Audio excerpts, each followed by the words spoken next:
રાજકોટની પ્રચલિત Christ college દ્વારા ગુજરાત સાયન્સ એક્ઝિબિશનનું ભવ્યથી ભવ્ય આયોજન કરવામાં આવ્યું હતું. ગુજરાતભરની વિવિધ શાળા કોલેજના 700થી વધુ વિદ્યાર્થીઓએ સાયન્સ એક્ઝિબિશનમાં ભાગ લીધો હતો. વિદ્યાર્થીઓ દ્વારા ઉત્સાહભેર પ્રોજેક્ટ પ્રદર્શિત કરવામાં આવ્યા હતા. સાયન્સ એક્ઝિબિશન કાર્યક્રમમાં ઇસરો તથા ફિઝિકલ રિસર્ચ લેબોરેટરી અમદાવાદના એસ્ટ્રોફિઝિક્સમાં સાયન્ટિસ્ટ ડોક્ટર વિશાલ જોશી, અબતક મીડિયાના મેનેજિંગ તંત્રી Satishkumar Mehta, Rajkot crime branch DCP doctor Parthrajsinh Gohel અતિથિ વિશેષ તરીકે ઉપસ્થિત રહ્યા હતા. ઉપસ્થિત મહાનુભાવો દ્વારા વિદ્યાર્થીઓના પ્રોજેક્ટનું નિરીક્ષણ કરવામાં આવ્યું હતું. વિદ્યાર્થીઓની વિજ્ઞાન પ્રત્યેની જિજ્ઞાસા વૃત્તિ અને પ્રોજેક્ટની મહેનતને મહાનુભાવોએ બિરદાવી હતી. ક્રાઇસ્ટ કોલેજના ડાયરેક્ટર ફાધર જોમન થોમનાના નેતૃત્વ હેઠળ સાયન્સ એક્ઝિબિશન યોજવામાં આવ્યું હતું. સમગ્ર સાયન્સ એક્ઝિબિશનને સફળ બનાવવા ક્રાઇસ્ટ કોલેજના શિક્ષણગણ તથા વિદ્યાર્થીઓએ જહેમત ઉઠાવી હતી. આજે ક્રાઇસ્ટ કોલેજ કેમ્પસની અંદર જે વિજ્ઞાન મેળાનું આયોજન થયું છે તેના માટે થઈને સૌપ્રથમ તો ક્રાઇસ્ટ કોલેજના કેમ્પસ ડિરેક્ટર ફાધર જોમન અને તેમની આખી ટીમને હું ખૂબ ખૂબ અભિનંદન પાઠવું છું કે આટલું સારો અને મોટા પાયે આ પ્રકારના એક સાયન્સ એક્ઝિબિશનનું આયોજન કર્યું. અહીંયા જે વિવિધ પ્રોજેક્ટ્સ જે બાળકો લઈને આવ્યા છે તે જોઈને અચંબિત થઈ જવાય છે કે બાળકો આટલી નાની ઉંમરે આટલા સારા કન્સેપ્ટ્સ ઉપર વર્ક કરી શકે છે. આ બાળકોને જો વ્યવસ્થિત આગળ દિશા મળી જાય તો 100% આપણા દેશની અંદર અનેક વૈજ્ઞાનિકો, મોટા મોટા વૈજ્ઞાનિકો, એન્જિનિયરો, ડૉક્ટરો આવનારા દિવસોમાં થશે અને આપણા દેશનું ભાવિ ખૂબ જ ઉજ્જવળ હશે એવી મને 100%ની ખાતરી છે. આ પ્રકારના કાર્યક્રમો દ્વારા જે બાળકોની અંદર જે એક આત્મવિશ્વાસ વિકસે છે, સાયન્સ માટેનું એમનો જે પ્રેમ વધે છે અને એકબીજાની સાથે જે કોન્ટેક્ટ થાય અને એના કારણે જે ડિસ્કશન રૂપે જે એમનું જ્ઞાન વધે છે તે ખૂબ જ જરૂરી પરિબળ છે અને તેના માટે થઈને આ પ્રકારના સાયન્સ એક્ઝિબિશનનું નિયમિતપણે આયોજન થવું જોઈએ. ફરીથી હું એકવાર અભિનંદન પાઠવું છું આખી ટીમને. Thank you very much. હું ડૉક્ટર વિશાલ જોશી, ફિઝિકલ રિસર્ચ લેબોરેટરી અમદાવાદમાં હું એસ્ટ્રોફિઝિક્સમાં સાયન્ટિસ્ટ છું અને આજે મને રાજકોટમાં ક્રાઇસ્ટ કોલેજ આયોજિત આ સાયન્સ એક્સપોમાં યંગ એનલાઇટન સ્ટુડન્ટ સાથે ઇન્ટરેક્ટ કરવાનો મોકો મળ્યો છે અને મને જોઈને ખુશી થાય છે કે અહીંયા હન્ડ્રેડ્સ ઓફ સ્ટુડન્ટ્સે ટેન્સ ઓફ એક્સપેરિમેન્ટ્સ અને બધા જ વર્કિંગ મોડેલ એક્સપેરિમેન્ટ્સ મૂકેલા છે.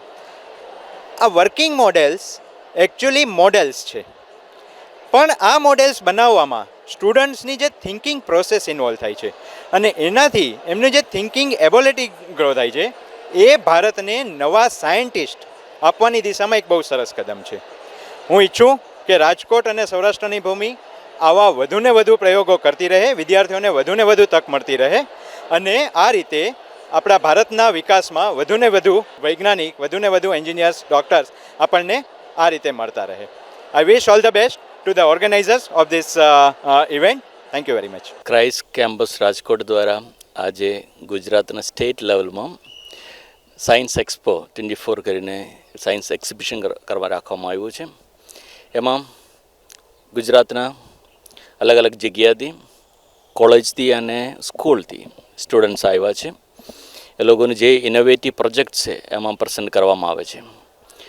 અમારો હેતુ એ જ છે કે સ્ટુડન્ટ્સ, અલગ અલગ સ્કૂલના સ્ટુડન્ટ્સ, અલગ અલગ કોલેજના સ્ટુડન્ટ્સ એક જ પ્લેટફોર્મમાં આવે, એકબીજાનું જે કંઈ ઇનોવેશન્સ છે, એક્સપેરિમેન્ટ્સ છે એ બધું શેર કરે, જેથી આપણા જે સ્ટેટમાં સાયન્સ પ્રત્યેનું જે લાગણી, ઇન્ટરેસ્ટ વધે એ હેતુથી આ કરવામાં આવ્યું છે.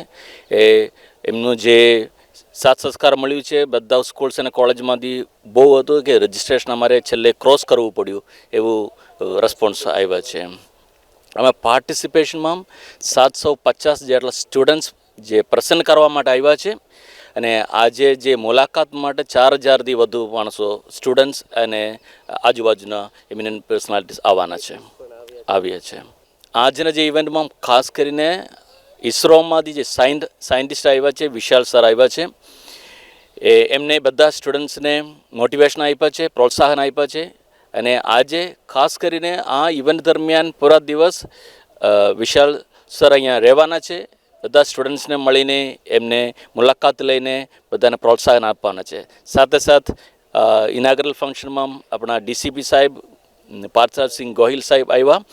સ્ટુડન્ટ્સને એક એક જગ્યાએ જઈને એને મળીને બહુ પ્રોત્સાહન આપ્યા છે. સાયન્સ પ્રત્યેનું જે લાગણી અને ઇન્ટરેસ્ટ એ વધારવા માટે જ કર્યું છે.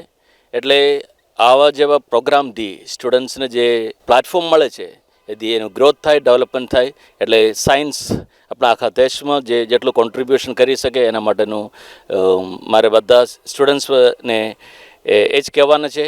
સ્ટુડન્ટ્સ જેને જે સાયન્સમાં ઇન્ટરેસ્ટ છે એ સાયન્સ જ લઈને આગળ વધવું જોઈએ. મારું નામ છે વિરજા કૃષ્ણ અને મારા પાર્ટનરનું નામ છે ઠુમર નમ્ર. અમે જીકે ધોળકિયા સ્કૂલથી બિલોંગ કરીએ છીએ.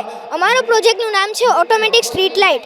આમાં અમે યુઝ કરેલું છે solar panel, battery connector, wires, LED lights et cetera. હવે હું તમને સમજાવીશ મારો પ્રોજેક્ટ ઓટોમેટિક સ્ટ્રીટ લાઇટ. આમાં અમે એક સોલાર પેનલ ઇન્સ્ટોલ કર્યું છે જે દિવસમાં ઇલેક્ટ્રિસિટીને સ્ટોર કરશે અને રાતે તેને યુઝ કરશે. પછી અમને એક પ્રોબ્લેમ લાગ્યો કે કોઈ પસાર થતું નથી અને સ્ટ્રીટ લાઇટ ચાલુ છે તો તે ઇલેક્ટ્રિસિટીને વેસ્ટ કરે છે. એના માટે અમે આ મોડલ બનાવ્યું છે જેમાં કોઈક પસાર થશે ત્યારે તે ચાલુ થશે અને કોઈક વયું જશે ત્યારે તે બંધ થશે. Thank you. મારું નામ તમન્ના ભીમાણી છે. મારી સ્કૂલનું નામ શ્રી અંબિકા વિદ્યાલય. મારા પ્રોજેક્ટનું નામ છે મેગલેવ ટ્રેન કે જે અત્યારે જાપાન, ચાઇના અને અમેરિકામાં વધુ પડતી ચાલે છે. આજે ઇન્ડિયામાં આવી નથી. એ પ્રોજેક્ટ જે છે એ સામાન્ય ટ્રેનથી અલગ છે. જેમ કે માઇગલેવ ટ્રેન જે છે એ સામાન્ય ટ્રેનથી અલગ છે. હવે સામાન્ય ટ્રેનમાં આપણે જોઈએ તો ઘર્ષણ છે એ બહુ વધુ થાય છે અને ફ્યુલનો ઉપયોગ પણ વધુ થાય છે જેનાથી આગ લાગવાની સંભાવના બહુ વધે છે અને જાનહાનિની નુકસાન થાય છે. તો મેગલેવ ટ્રેન એક એવી ટ્રેન છે કે જેમાં સાવ ઘર્ષણ જ નથી અને એમાં ફ્યુલનો ઉપયોગ પણ નથી થતો.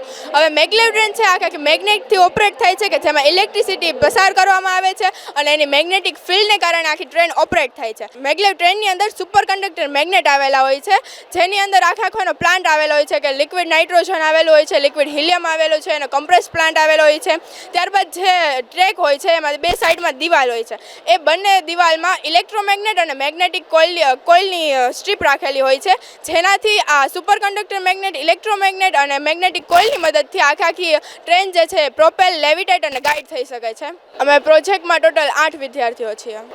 અમે સર્ચ કરતા હતા ત્યારે અમે એવું જાણવા મળ્યું કે જે હમણાં વચ્ચે જે ટ્રેનનું ઓલું અકસ્માત થયો તો અને ઉપરથી એમાં આગ લાગવાની સંભાવના ફ્યુલ હતો એટલે આગ પણ વધારે લાગી હતી. તો એનાથી અમે રિસર્ચ કર્યો તો એવું જાણવા મળ્યું કે મેગલેવ ટ્રેન જે છે એ ઘર્ષણ રહિત અને ફ્યુલ રહિત છે. Yeah, I am really proud of our college that has organized this event, and I am sure the students of various colleges and schools of our Gujarat state will truly benefit from this event. The Science Expo will truly inspire and motivate the students who have come here, who see this expo, and I am sure they also will learn to contribute. They will have innovative minds. All those who have innovative minds, they become creative, they begin to think, and they begin to see how or what we can do to contribute to the growth of the nation. I am sure they will benefit. They will be inspired to become scientists or doctors and engineers and see how we can see the recent success of our nation, that we have launched the vehicle and we have reached the sun. The Aditya L1 has really, we already reached the orbit and we have really been proud of our achievement. I am sure the children also who have listened to scientist Dr. Vishal Joshi will be inspired to be part of such events in the future, and our nation will truly be proud of Saurashtra and Kutch and even Gujarat itself. We will have many future bright students coming from our state.